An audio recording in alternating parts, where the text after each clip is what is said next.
Do you like triggering your fight or flight response and love having a constant feeling of anxiety? Well then horror games are for you. Here are the top 5 free horror games on Steam you don't know about. Part 2. Part 1 is linked in the description. Zardy's Maze is a first-person game where you navigate through a corn maze with the goal of cutting down giant plants while avoiding monsters. You're armed with a flashlight and an axe. The axe is used to cut down plants but can't be used to kill monsters except for this pumpkin guy. The flashlight has to be charged every so often, but you move really slowly while it's charging, adding to the tension. Every time you cut down a plant, the environment changes and new enemies are added. Each monster has a unique way of trying to kill you, but all of them kill you instantly if you get too close.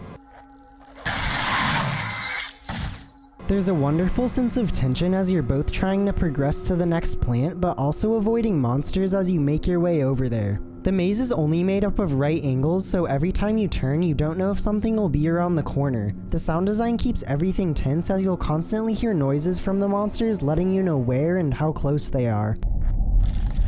Hello!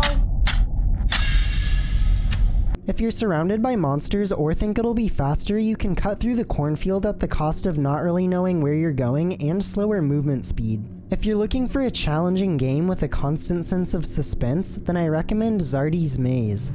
When the Darkness Comes is a psychological horror game that portrays depression and anxiety through a variety of strange and dark fourth wall-breaking environments. The game is narrated by the game's creator, who uses his commentary as a way to constantly break the fourth wall. He'll talk about designing the game and ask you to respond in some comedically dark ways.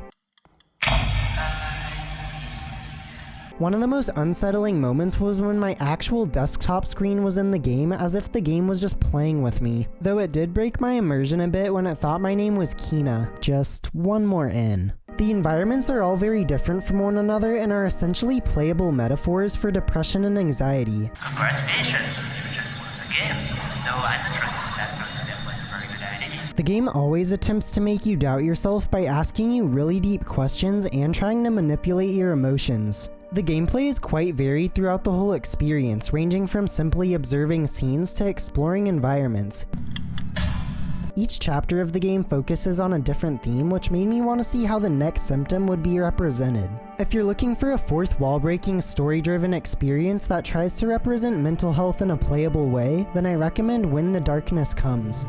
Reminiscence is a time-warping horror game where you have to save your family before time collapses onto itself. It takes place around the 1950s and the whole game takes place in a single house, much like the game PT. You're seemingly a time traveler stuck in some sort of time portal where you can use these clocks in your house to go back or forward in time, which changes the layout of the house and objects in it. The gameplay consists of going between the past and future to find specific items that you can use to try and escape. Your character will talk to himself, which works to give you hints as to what you should be doing, as well as explaining more of what's going on in his head. Is that a tape in that cuckoo's mouth? The way time travel is talked about on the radio and TV is really polarizing between the two timelines. In the past, when time travel was first being discovered, it was new and exciting. None shall ever feel regret again. Whereas in the future, the consequences are being fully realized. Time travel technology has been outlawed today after numerous scandals, its connection to meteorological disasters across the globe, and several studies under various cases of hallucination, delusional tendencies, and the loss or change of long-term memory. The more you travel between the two timelines, the more the house starts to become distorted. It's also the scariest game on the list by far because of the unsettling atmosphere linked to the game's story. There's not really any monsters in the game, but there are otherworldly presences that have hauntingly subtle yet terrifying jump scares. Oh god. If you're looking for a chilling, time-warping horror game with an amazing story, then I recommend Reminiscence. Hog Hunter 2021 is a simple first-person shooter about hunting hogs in the wild, where not everything is as it seems. Your goal is to go around the open levels and hunt hogs with your rifle. Be sure to watch how loud you are in proximity to the hogs though, because if you're too loud and close, you'll scare them away.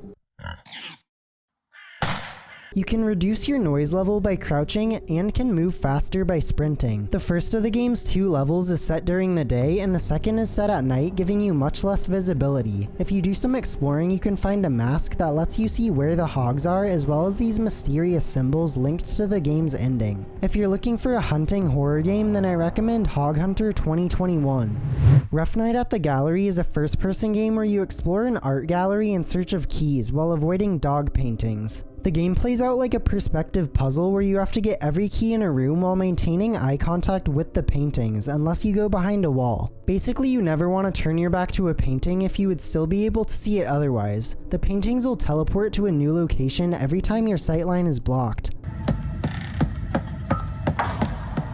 You have to spot the new location quickly to regain eye contact, or else you risk getting licked. Once you get all the keys in a room, you can escape and move on to the next gallery. The levels get progressively harder as there are more keys to collect and multiple paintings to avoid. If you're looking for a perspective puzzle horror game, then I recommend Rough Night at the Gallery. Everybody click that like button because I've got 2 bonus games! The Supper is a point-and-click game where you play as Ms. Appleton, who's guided by a voice in her head. I wouldn't say the game is scary, but it has a really great setting set in a fictional dark pirate town. You have to solve environmental puzzles with various items you find in an effort to make specific recipes for your customers. The game's story is really good and has a great twist ending that I didn't see coming. If you're looking for a point-and-click game with a great world and story, then I recommend The Supper. Blameless is a mysterious puzzle game where you play as an architect investigating a strange occurrence after getting knocked out. You explore around the creepy locations looking for items that'll help you escape and fill in clues as to what could have happened. A library card belonging to Helen Woodward. How did it get here? You know there was some sort of act of violence, but aren't sure why it happened or who did it. The puzzles are satisfying to solve as it uses real-world items and the logic that comes with that. It kinda plays like a point-and-click game but in first person. If you're looking for a story-driven puzzle game, then I recommend Blameless. Those were the top 5 free horror games on Steam you didn't know about. Part 2. I'll have part 1 to this video as well as my playlist of free Steam games you don't know about linked in the description. Thanks for watching and don't forget to like and subscribe to keep up with this ongoing series.